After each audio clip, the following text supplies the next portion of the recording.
Habang tumataas ang presyo ng gasolina, may mas malaking crisis na tahimik na nabubuo sa Strait ng Hormuz. Dito dumadaan araw-araw ang mahigit 20 milyong barrels ng oil papunta sa iba't ibang bansa.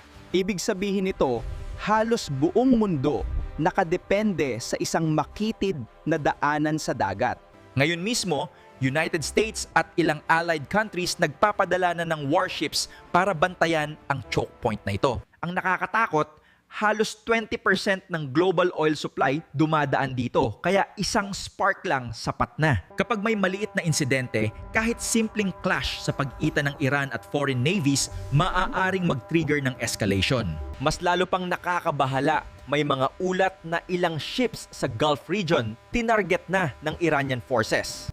Kapag nagsara ang choke point na ito, babagal ang daloy ng oil papunta sa Asia na siyang pinakamalaking importer. Para sa Pilipinas, bawat tensyon sa Hormuz halos siguradong may kasunod na pagtaas ng presyo ng gasolina. Kaya tanong ngayon, protection lang ba ito ng mga warships o papalapit na ba ang mundo sa mas malaking digmaan?